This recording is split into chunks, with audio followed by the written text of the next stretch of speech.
1974 സെപ്റ്റംബറിലാണ് വെട്ടത്തൂർ ഹൈസ്കൂളിൻ്റെ ഉദ്ഘാടനം നടക്കുന്നത്. അന്ന് ബിൽഡിങ്ങും സൗകര്യങ്ങളും ഇല്ലാത്തതുകൊണ്ട് ഇവിടെ ഒരു മദ്രസ കെട്ടിടത്തിലാണ് ആദ്യമായിട്ട് ക്ലാസ്സുകളൊക്കെ ആരംഭിച്ചത്. പിന്നെ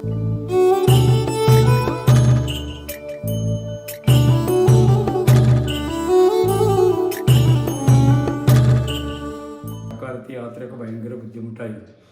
പിന്നെ അവിടെ അലനല്ലൂർ ഹൈസ്കൂൾ അധ്യാപകനായിട്ടൊരു 10 കൊല്ലം ജോലി ചെയ്തിട്ടുണ്ട്. അതിന് മുമ്പ് ഭീമനാട് സ്കൂൾ 2 വർഷവും. ഇത്രയും കാലം ഈ വഴി നടന്നാണ് ഞാൻ അലനല്ലൂരിലേക്കൊക്കെ പോയിരുന്നത്. പക്ഷെ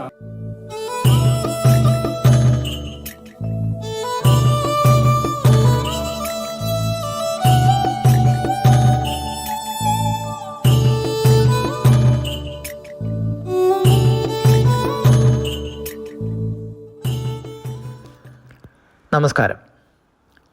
ടി ഉസ്മാൻ മാസ്റ്റർ ഏകദേശം 16 വർഷത്തോളം Vettathur government higher secondary school അധ്യാപകനായിരുന്നു. അതിനു മുമ്പ് അദ്ദേഹം പാലക്കാട് ജില്ലയിലും മലപ്പുറം ജില്ലയിലെ പട്ടിക്കാട് ഗവൺമെൻറ് ഹൈസ്കൂളിലും ഒക്കെ ജോലി ചെയ്തിട്ടുണ്ട്. സാർ, സ്വാഗതം. സാറിൻ്റെ ബാല്യം വളരെ കഷ്ടപ്പാട് നിറഞ്ഞതായിരുന്നു. പ്രത്യേകിച്ച് ആരോഗ്യമില്ല, ജോലിയൊന്നും ചെയ്യാൻ പറ്റില്ല, പ്രത്യേകിച്ചും കായികമായിട്ടുള്ള ജോലികളൊന്നും ഏൽപ്പിക്കാൻ പറ്റില്ല. അത്രയും ക്ഷീണിതനായിരുന്നു. അതുകൊണ്ട് തന്നെ പഠിക്കാൻ പോയിക്കോളാൻ പ്രത്യേകം താല്പര്യം വീട്ടുകാർ കാണിച്ചിരുന്നു. എങ്കിൽ പോലും ഒരു 7ാം ക്ലാസ്സൊക്കെ കഴിഞ്ഞിട്ടുള്ള പഠനം വളരെ പ്രയാസം നിറഞ്ഞതായിരുന്നു. ഏതായാലും അക്കാലത്തെ കുറിച്ചൊന്ന് ഓർത്തെടുക്കാമോ?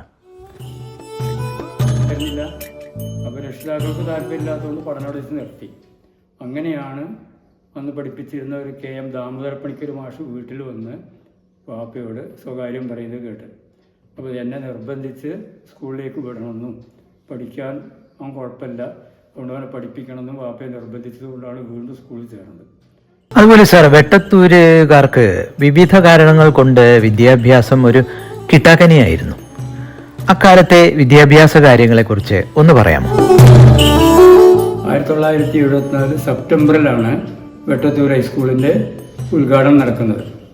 അന്ന് ബിൽഡിങ്ങും സൗകര്യങ്ങളും ഇല്ലാത്തതുകൊണ്ട് ഇവിടെ ഒരു മദ്രസ കെട്ടിടത്തിലാണ് ആദ്യമായിട്ട് ക്ലാസ്സുകളൊക്കെ ആരംഭിച്ചത്. പിന്നെ 2 വർഷം കഴിഞ്ഞിട്ടാണ് ഹൈസ്കൂളിനെ പ്രത്യേകം നാട്ടുകാരുടെ സഹായത്തോടുള്ള കെട്ടിടം നിർമ്മിക്കുകയും അതിലേക്കൊക്കെ ക്ലാസ്സുകൾ മാറ്റുകയും ചെയ്തത്. 1983 ഞാൻ വെട്ടത്തൂർ ഹൈസ്കൂളിലേക്ക് പട്ടിക്കാട് ഹൈസ്കൂളിൽ നിന്നും ട്രാൻസ്ഫർ ആയിട്ട് വരുന്നത്. അങ്ങനെ 16 കൊല്ലം ഇവിടെ ജോലി ചെയ്തു.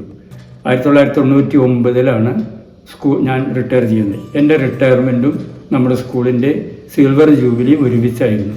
2-3 ദിവസത്തെ പരിപാടിയായിരുന്നു. അന്ന് വലിയ ഗംഭീരമായ ഒരു ആഘോഷമായിട്ട് തന്നെയാണ് അത് നടത്തിയത്. അങ്ങനെ അന്ന് 1999 മാർച്ച് ആദ്യത്തിൽ ആണെന്ന് എൻ്റെ ഓർമ്മ ആഘോഷം നടന്നത്. റിട്ടയർമെൻറ്റിന് ശേഷം ഇപ്പോൾ 25 കൊല്ലം വീണ്ടും കഴിഞ്ഞു. ആ 25 കൊല്ലത്തെ ശേഷമുള്ള ഈ സുവർണ ജൂബിലി ആഘോഷത്തിലും പങ്കെടുക്കാൻ സാധിക്കുന്നു എന്നത് വളരെ സന്തോഷകരമായൊരു കാര്യമാണ്. സർ, അതുപോലെ മറ്റൊരു കാര്യം ചോദിച്ചറിയാനുള്ളത് വെട്ടത്തൂരിൻ്റെ ഒരു ഭൂമിശാസ്ത്രം, അതുപോലെ അന്നത്തെ ഭൗതിക സാഹചര്യങ്ങളുടെ കുറവുകൾ, അപര്യാപ്തതകൾ, ഗതാഗത സൗകര്യങ്ങളുടെ അതുമായി ബന്ധപ്പെട്ട പ്രശ്നങ്ങൾ ഒക്കെ ഇവിടുത്തുകാരെ എങ്ങനെയാണ് ബാധിച്ചത്? പ്രത്യേകിച്ചും വിദൂരങ്ങളിൽ പോയി പഠിച്ചിരുന്ന ഒരു സാഹചര്യം ഉണ്ടായിരുന്നു. അത് അങ്ങേപോലെയുള്ള ആളുകൾ അനുഭവിച്ചറിഞ്ഞതാണ്. ആ ഒരു പശ്ചാത്തലം. വെട്ടത്തൂർ ഹൈസ്കൂൾ ആരംഭിക്കുന്നതിന് മുമ്പ്, അതായത് 1974 മുമ്പ് വെട്ടത്തൂർ ഭാഗത്തുള്ള കുട്ടികൾ അധിക പേരും അലനല്ലൂർ ഹൈസ്കൂളിലാണ് പഠിച്ചിരുന്നത്. അലനല്ലൂർ ഹൈസ്കൂൾ 1956-57 കാലത്താണ് ആരംഭിച്ചത്. ഡിസ്ട്രിക്ട് ബോർഡിൻ്റെ സ്കൂളായിട്ടാണ് ആരംഭിച്ചത്.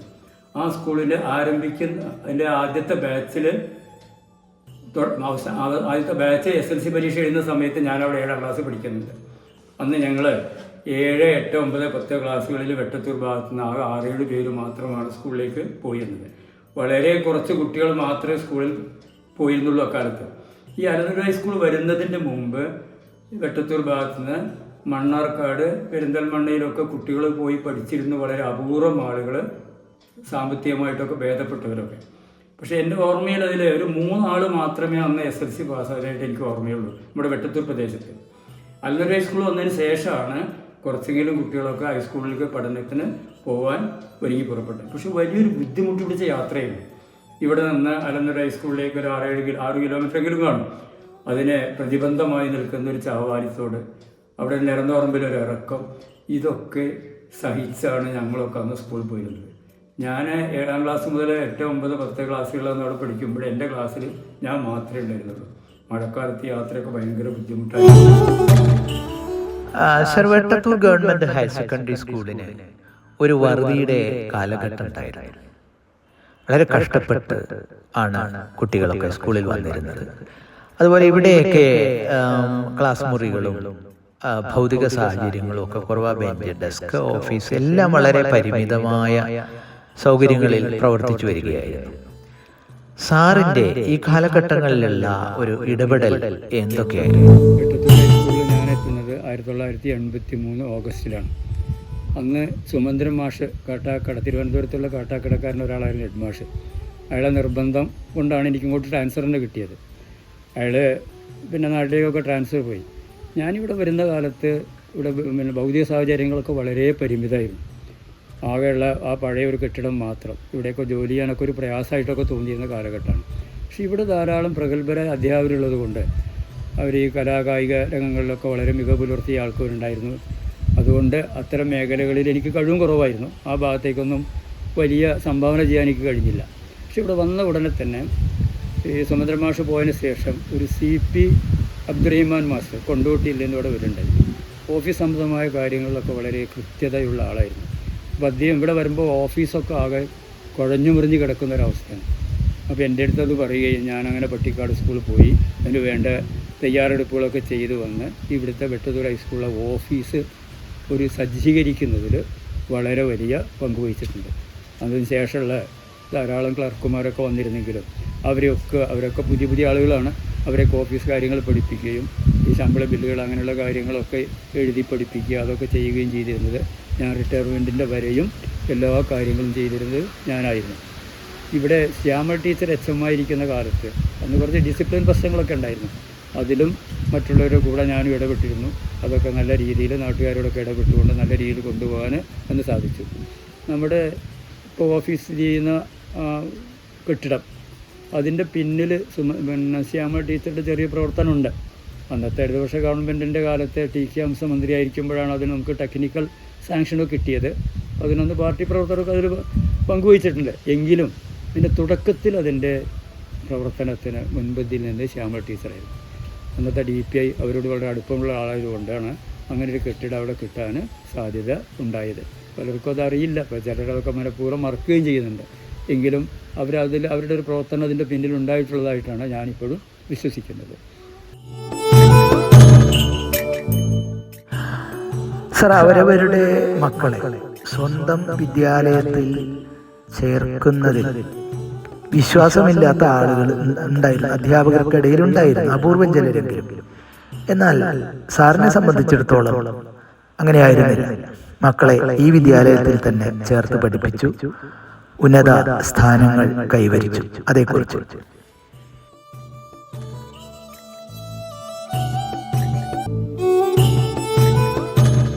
എൻ്റെ മക്കൾ 3 പേരും പഠിച്ചത് പൊതുവിദ്യാലയങ്ങളിലാണ്.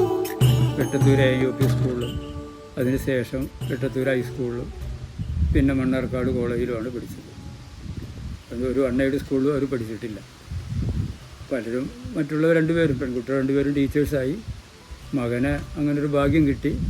അങ്ങനെ MBBS-ഉം MS-ഉം MCH ഗാസ്റ്റൊക്കെ കഴിഞ്ഞ് ഇപ്പോൾ തിരുവനന്തപുരം കിംസ് ഹോസ്പിറ്റലിലെ ലിവർ ട്രാൻസ്പ്ലാന്റിൻ്റെ സർജനായിട്ട് ജോലി ചെയ്യാണ്. അതിൽ മക്കളുടെ ഉയർച്ചയിൽ രക്ഷിതാക്കൾക്കുണ്ടാകുന്ന സ്വാഭാവികമായ സന്തോഷം എനിക്കുണ്ട്. പക്ഷേ എങ്കിലും എല്ലാവരും വലിയ അഭികാമ്യമായ ജോലിയായിട്ടാണ് ഡോക്ടർ എന്നുള്ളത് കാണുന്നതെങ്കിലും അവരുടെ ജീവിത പ്രയാസങ്ങൾ സദാസമയവും ഈ രോഗികളുമായി മുഴുകിക്കഴിയുന്ന അവസ്ഥ അത് കാണുമ്പോൾ ചിലപ്പോഴൊക്കെ ചെറിയ പ്രയാസങ്ങൾ തോന്നാറുണ്ട്. എങ്കിലും അവരുടെ ഉയർച്ചയിൽ സന്തോഷം.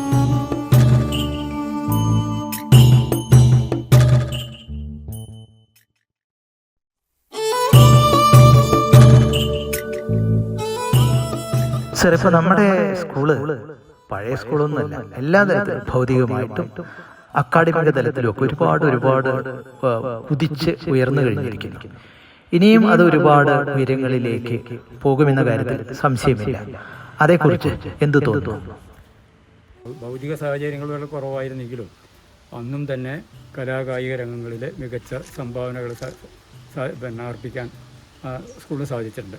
അന്നത്തെ ധാരാളം അധ്യാപകർ, അവരൊക്കെ പ്രഗത്ഭരായ അധ്യാപകരുണ്ടായിരുന്നു.